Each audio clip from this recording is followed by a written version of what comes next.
بسم اللہ الرحمن الرحیم۔ السلام علیکم، میں ہوں احمد فواد خان سواتی اور آپ دیکھ رہے ہیں عباسین جرگہ۔ پاکستان کے لیے بیک ٹو بیک بہت زبردست خبریں آ رہے ہیں، پاکستانی معیشت کے لیے بہت زبردست خبریں آ رہے ہیں، پاکستانیوں کے لیے بہت زبردست خبریں ہیں۔ عمران خان کی جو پالیسیز ہے یا محنت ہے اس کے ثمرات آنا شروع ہو گئے ہیں۔ عالمی ادارے یا معاشی ماہرین انہوں نے جو پیشن گوئی کی تھی پاکستان کی جی ڈی پی کے بارے میں، تو عمران خان کی پالیسیوں نے، عمران خان کی محنت نے معاشی ماہرین یا عالمی اداروں کو غلط ثابت کر کے دکھا دیا ہے، کیونکہ عالمی اداروں نے یا معاشی ماہرین نے یہ پیشن گوئی کی تھی پاکستانی معیشت کے بارے میں، پاکستانی جی ڈی پی کے بارے میں، کہ رواں سال اگر یہ زیادہ سے زیادہ بڑھ جائے تو یہ 1% تک بڑھ سکتی ہے۔ حالانکہ عمران خان کے پالیسیوں نے، عمران خان کی محنت نے آج ان سب کو غلط ثابت کر کے دکھا دیا ہے، کیونکہ جو معاشی ماہرین ہے یا نیشنل اکاؤنٹس کمیٹی ہے، انہوں نے پیشن گوئی کی ہے، انہوں نے ڈکلیئر کیا ہے کہ پاکستان کی جی ڈی پی ہے وہ رواں سال 3.9% تک بڑھ سکتی ہے، اور انہوں نے تخمینہ لگایا ہے 3.9% تک یہ بڑھ سکتے ہیں۔ آپ کو یاد ہوگا کہ پچھلے دور میں یعنی مسلم لیگ نون کے دور میں پاکستانی جی ڈی پی جو تھی وہ 5.5% پر تھی، لیکن اس میں یہ تھا کہ آپ کا کرنٹ اکاؤنٹ جو خسارہ تھا وہ 21 ارب تھا۔ تو جب آپ کی جی ڈی پی 5.5% پر ہے لیکن آپ کا کرنٹ اکاؤنٹ خسارہ 21 ارب ہے، تو پھر ایسے جی ڈی پی کا تو کوئی فائدہ نہیں ہے۔ اس کے علاوہ لاتعداد اور بھی بہت زیادہ خسارے تھے، ذرا مبادلہ کے ذخائر نہ ہونے کے برابر تھے جب یہ لوگ حکومت چھوڑ کے جا رہے تھے۔ تو جب عمران خان کی حکومت آئی ہے تو انہوں نے ظاہری بات ہے قوم سے وعدہ کیا تھا، تو انہوں نے ریفارمز لانا شروع کر دیا۔ تو جب انہوں نے ریفارمز لانا شروع کر دیا تو ریفارمز کی وجہ سے آپ کی جی ڈی پی نیچے کی طرف چلی گئی۔ اس کے علاوہ کرونا جیسا وبا آ گیا جس کی وجہ سے پوری دنیا کی معیشتیں افیکٹ ہوئی ہے، تو اس کی وجہ سے جی ڈی پی اور نیچے چلی گئی، یعنی نیگیٹو میں چلی گئی۔ تو گزشتہ سال تک ہماری جی ڈی پی -4 تک رہی ہے، لیکن عمران خان ہمیشہ کہتے رہے ہیں، اس کا ایک زبردست جملہ ہے کہ آپ نے گھبرانا نہیں ہے۔ تو وہ بار بار کہتے رہے کہ آپ نے گھبرانا نہیں ہے، انشاءاللہ میں یہ ٹھیک کر کے دکھاؤں گا۔ تو آج اس کی وہ بات یاد آ رہی ہے، اس کا ڈائلاگ یاد آ رہا ہے، آپ نے گھبرانا نہیں ہے، کہ آج عمران خان کی پالیسیوں نے عالمی ادارے اور معاشی ماہرین، جو کہ انہوں نے کہا تھا کہ رواں سال پاکستان کی جو جی ڈی پی ہے وہ 1%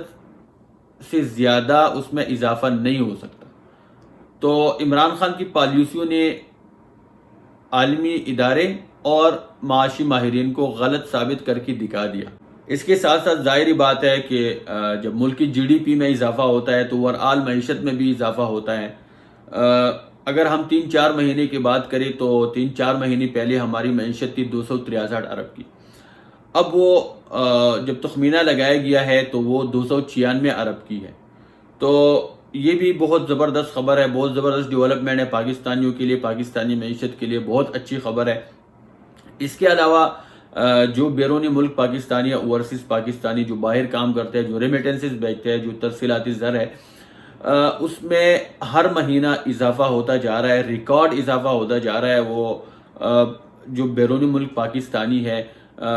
ان کے حکومت کے اوپر اعتماد جو کہ ہے نا وہ آہستہ آہستہ بڑھ رہا ہے، اور وہ دھڑا دھڑ پاکستان اپنا ریمیٹنسز بھیجتے ہیں اور پاکستان میں رکھتے ہیں اور پاکستان میں انویسٹ کر دیتا ہے۔ اس کے علاوہ جو پاکستانی ایکسپورٹس ہے اس میں اضافہ ہوا ہے، ریکارڈ اضافہ ہوا ہے، تقریباً ابھی 2.5 بلین تک اس میں اضافہ ہوا ہے، جو کہ بہت زبردست خبر ہے یہ پاکستان کے لیے۔ اور پاکستان کی جو فارن ریزرو ہے اس میں ریکارڈ اضافہ ہوتا جا رہا ہے، یعنی فارن ایکسچینج ریزرو جو ہے اس میں 20 ارب سے زیادہ تک اضافہ ہو رہا ہے۔ تو یہ بہت اچھی خبر ہے پاکستان کے لیے، بہت زبردست خبر ہے، بہت زبردست ڈیولپمنٹ ہے۔ اس کے علاوہ میں آپ کو بتاؤں کہ عمران خان نے ایسا کیا کہ معیشت اچانک اوپر کی طرف ہٹ کر گئی اور آپ کی جو جی ڈی پی گروتھ ہے وہ مائنس سے جا کے 3.9 پر چلی گئی. تو دیکھیں اس کی پیچھے وجوہات ہے، عمران خان کی محنت ہے. عمران خان نے کچھ سیکٹرز پہ فوکس کیا، محنت کیا. اس نے کچھ سیکٹر کے اوپر اتنا محنت کیا اور اس کو پتا تھا کہ اگر میں ان ایریاز پہ تھوڑا سا محنت کروں تو اس میں پوٹینشل بہت زیادہ ہے. پاکستان کی معیشت اچانک اوپر اٹھ سکتی ہے اگر میں ان سیکٹرز کے اوپر محنت کروں. اب میں بتا رہتا ہوں کہ وہ کون سے سیکٹر ہے کہ عمران خان نے اس کے اوپر محنت کیا ہے جس کی وجہ سے آپ کی جی ڈی پی ابھی گرو کر گئی ہے. تو دیکھیں عمران خان نے سب سے پہلے جو فوکس کیا اس نے انڈسٹریل سیکٹر پہ فوکس کیا، کیونکہ اس کو پتا تھا کہ ہمارا انڈسٹریل سیکٹر اگر اوپر جاتا ہے تو ہماری معیشت بھی اوپر جائے گی. تو اس نے سب سے پہلے انڈسٹریل سیکٹر پہ فوکس کیا اور انڈسٹریل سیکٹر میں عمران خان نے سب سے پہلے نمبر پر لارج سکیل مینوفیکچرنگ انڈسٹری پہ فوکس کیا جو کہ سیمنٹ انڈسٹری ہے، آٹومیٹو انڈسٹری ہے. اس کے علاوہ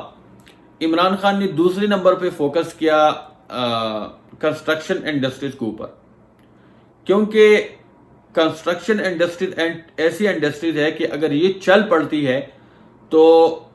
اس کے ساتھ تقریباً پاکستان کے اندر 25، 26 یا 27 تک اور انڈسٹریز پرفارم کر جاتی ہے. دیکھیں 5 لاکھ گھر پاکستان کے اندر اس کی تعمیر شروع ہو چکی ہے. تو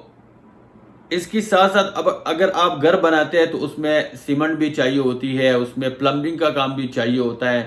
اس کے ساتھ بے شمار انڈسٹریز پرفارم کر جاتے ہیں. دیکھیں 2020-21 کی بجٹ کی منظوری کے بعد میں نے ایک ویلاگ کی تھی. میں نے کہا تھا کہ اس بجٹ کے اندر جو کنسٹرکشن انڈسٹری کے لیے جو پیکج دیا گیا ہے یہ گیم چینجر ہوگا اور یہ انقلاب لا سکتی ہے پاکستانی معیشت میں، جو کہ آج ثابت ہو رہا ہے. اور یہ دیکھیں آج میں نے کیا کہا تھا. بجٹ کے اوپر بات کیا جائے یا اس کا جائزہ لیا جائے تو اس میں سب سے بڑی بات یہ ہے کہ اس میں نئے ٹیکسز نہیں لگائے گئے. تو جو نئے ٹیکسز نہیں لگائے گئے تو اس کے ساتھ جو آلریڈی مارکیٹ کے اندر انویسٹرز ہے، جو فارن انویسٹرز ہے یا ملک کے اندرونی انویسٹرز ہے، ان کا اعتماد بڑھ جائے گا اور اس کے علاوہ نئے جو انویسٹرز ہے وہ آ جائیں گے اور انویسٹ کریں گے اور اس کے علاوہ جو ہے نا بہت سارے بزنسز اس کے ساتھ چل پڑیں گے اور ہمارے لوگوں کو روزگار ملے گا، امپلائمنٹ آ جائے گی. اور اس کے علاوہ جو کنسٹرکشن اور ریلوے سیکٹر کے لیے اس میں جو پیکج مختص کیا گیا ہے، جو پیکج دیا گیا ہے، تو یہ یاد رکھیں کہ یہ گیم چینجر ہو سکتا ہے. کیونکہ اگر اس کے اوپر زیادہ فوکس کیا جائے تو ریلوے اور کنسٹرکشن کے لیے جو پیکج انہوں نے دیا ہے تو اس کے ساتھ ہمارے 40 سے زیادہ انڈسٹریز چل پڑیں گے. اس کے علاوہ تیسری نمبر پہ جو سب سے زیادہ عمران خان نے فوکس کیا ہے وہ ہے سروس انڈسٹری. جس طرح ریٹیل ہے، ہول سیل ہے، تو سروس انڈسٹری نے بھی گروتھ شروع کر دیا ہے. اس کے علاوہ آپ کا ایگریکلچر سیکٹر ہے، عمران خان نے ایگریکلچر سیکٹر بھی کے اوپر بھی فوکس کیا ہے اور چیزوں کو خود مانیٹر کیا ہے، آپ سب کے سامنے ہے، جس کی وجہ سے ایگریکلچر جو سیکٹر ہے اس کے پیداوار میں اضافہ ہو رہا ہے آہستہ آہستہ. جس طرح اسی سال سامنے آیا ہے جو کہ پاکستان میں گندم اور چاول کی پیداوار میں اضافہ ہوا ہے اور آہستہ آہستہ اس میں اضافہ ہوتا رہے گا انشاءاللہ. اس کے علاوہ میں آپ کو بتاؤں کہ جب سے عمران خان حکومت میں آیا ہے تو اس کے لیے بہت سارے چیلنجز تھے، لیکن بہت بڑے بڑے چیلنجز میں سے ایک چیلنج یہ تھا جی ڈی پی، جو کہ جی ڈی پی نیگیٹو میں چلی گئی تھی عمران خان کی حکومت میں اور اس کو اٹھانا بہت مشکل کام تھا. اس کے لیے بہت محنت کرنا پڑا، اس کے لیے بہت ریفارمز کرنے پڑے، اس کے لیے بہت زیادہ چیلنجز کا سامنا کرنا پڑا. لیکن اچانک عمران خان کی محنت، عمران خان کی پالیسیز رنگ لے آئے اور جو آپ کی جی ڈی پی ہے اس کا تخمینہ لگایا گیا ہے ابھی ماہرین نے، وہ 3.9% تک اس کے بڑھنے کا امکان ہے، جو کہ بہت زبردست خبر ہے۔ اس کے علاوہ عمران خان کے سامنے سب سے بڑا اب جو چیلنج باقی ہے وہ مہنگائی کے اوپر کنٹرول کرنا ہے، تو وہ دن دور نہیں ہے کہ مہنگائی کے اوپر بھی کنٹرول پا لیا جائے گا۔ اور یہ میں اس لیے دعویٰ کرتا ہوں کہ دیکھیں آپ کی معیشت میں اضافہ ہو رہا ہے آہستہ آہستہ، آپ کی جی ڈی پی میں آہستہ آہستہ اضافہ ہو رہا ہے، آپ کے کرنٹ اکاؤنٹ جو ڈیفیسٹ تھا وہ ختم ہو گیا ہے، سرپلس پہ آ گیا ہے، تو اس میں اضافہ ہو رہا ہے، اوپر جا رہا ہے، آپ کے ترسیلاتی زر میں اضافہ ہو رہا ہے، جو ریمیٹنسز ہے پاکستان جو اوورسیز پاکستانی بھیج رہے ہیں اس میں اضافہ ہو رہا ہے، آہستہ آہستہ ریکارڈ اس میں اضافہ ہو رہا ہے۔ اس کے علاوہ آپ کی جتنی بھی خسارے ہیں وہ ختم ہو رہے ہیں، تقریباً ختم ہو گئے اور بھی ختم ہو رہے ہیں۔